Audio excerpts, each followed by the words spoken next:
So I guess my question is, how would you respond to the next budget crisis if elected, given A, the political realities, and B, well, essential hopes you do? What would I do? I think the first thing is getting everyone on board right away.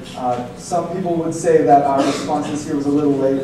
We know that there's going to be a special session going on next year. So once we get everyone elected, everyone needs to be working together, not just the executive branch, but working with the Senate to really represent the entire student body for what we can. Like I mentioned earlier, doing the legislative agenda would be great. Getting senators involved with their colleges, and I want to put together advocacy groups to really empower students and let them know what is going on with the legislature, what we can do as students. And Shirley Diaz mentioned it earlier, putting a face to our education. We need to be doing that. We need to be empowering each and every student to be contacting their legislatures, because next year is we're electing our new officials, and if we show them that we have the numbers here, we are representing education, something might change. Mr. Stedler, you're around the response. The first thing that I do want to say is that, in my personal opinion, our response to the previous budget cut and the current one has been inadequate. Has it been inadequate due to effort on the part of the students or ASUN? No. It's been inadequate because what we've been doing is responding.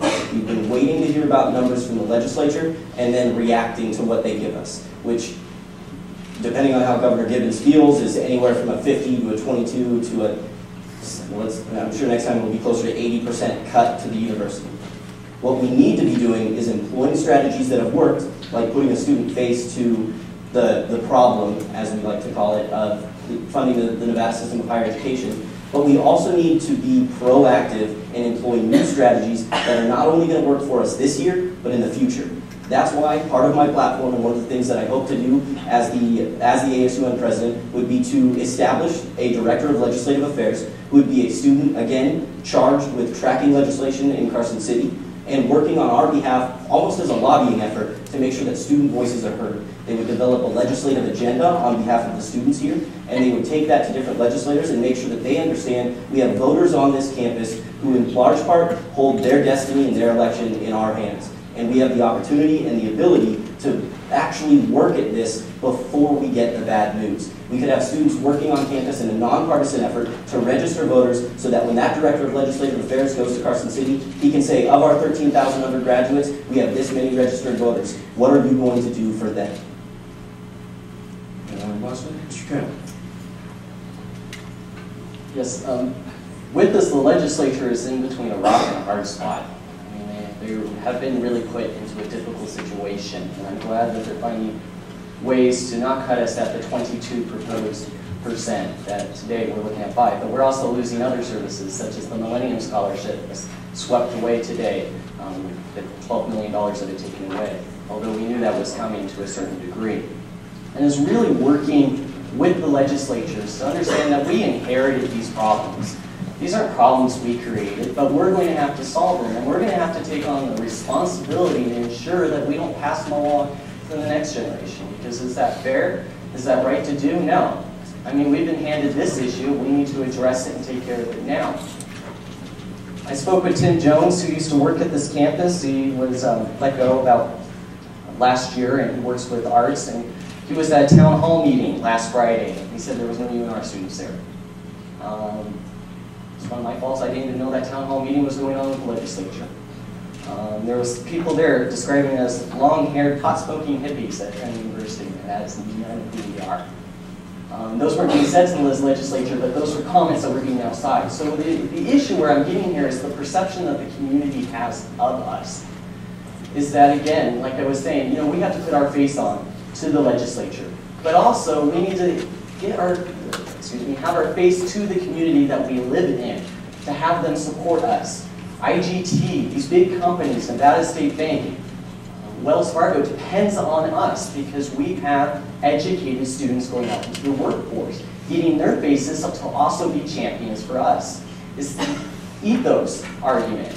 to be ethically endorsed by someone else, the importance of this, to ensure that we're working with those community members who not only have influence in the business world, but also in the legislative world, that we go over there and work with them. Mr. Jose, 30 seconds. Another thing to add, like promoting education to our community, because we are the future of Nevada. We are going to be filling the gaps in the workforce. We're going to be the future doctors, lawyers, whatever it is that we're going into of the state. And I think if we make that important to not just our campus, but our community, we can really make a difference. Mr. Styler. Again, I can't emphasize enough how much we have had the wrong approach in the past. The Director of Legislative Affairs that I'm proposing is actually a position that is very common in both Washington and California. They have one on every campus, and they develop a statewide legislative agenda and lobby on behalf of the entire system of education in both Washington and California. We can be the flagship institution that really starts working toward making education a priority in this state. But the only way that we can do that is through making ASUN, or through having ASUN really take the foothold and put in the work. Mr. Camp, 30 seconds. Yep, definitely would like to work with you on that, Casey, when that gets implemented next year, either under either one of us. Also, about working with the community to ensure that we have a good face that's presented to them and also presented to the legislature. Jay, we're now going to move on to the video question portion.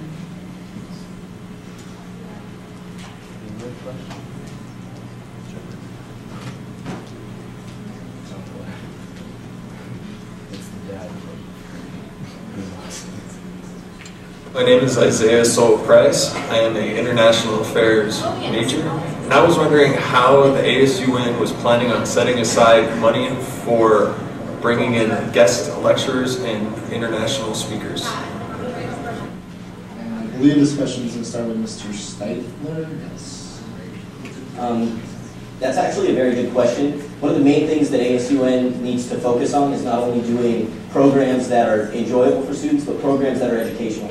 And one of the things that we've been able to really work on in my 2 years as the Director of Programming is the Nevada Speaker Series.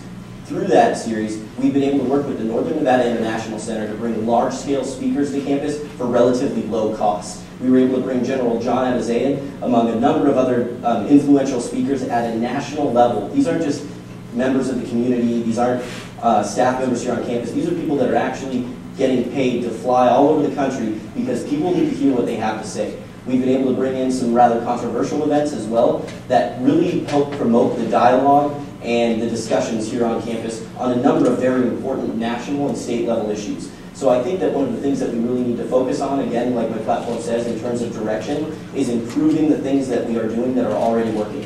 The Nevada Speaker Series has been very successful, but I think we need to improve it by continuing our partnership with the Northern Nevada International Center and working with on-campus faculty and departments to try to bring in maybe some more specific speakers on different issues within colleges, whether it's college of business, education, or any other college for that matter. We really need to just expand what we've already been doing. This is something that's been working and something that we can continue.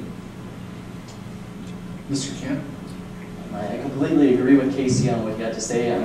The President's going to have to work closely with the Director of Programming to ensure that is a primary focus to that year's programming.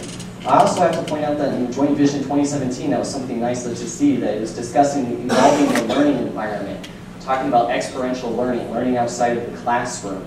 We have a lot of resources on this campus. We have several colleges that we have. We need to draw on all those resources. We also have our USAC program. We also have our international office. We have students who study here from abroad that we can tap into, and working directly with all of them. Because I'm alumni from USAC, I understand them a little bit, is knowing that they actually have a conference here in the United States where they bring all of their directors from each of the program every year. It's around March to have a USAC conference. And perhaps working with them to tap into that resource and bringing that to this campus so we can have all these different ideas from across the world be presented to the student body.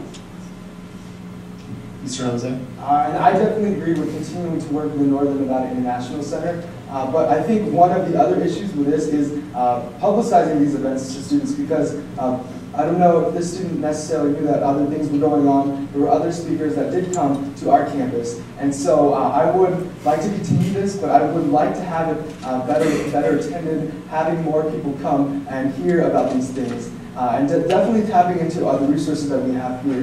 Recently with sexual health, we brought in some speakers from the med school, and I think if we tapped into the different departments that we have and the knowledge base that we already have at this university, we could really save some money there too. Mr. Styler?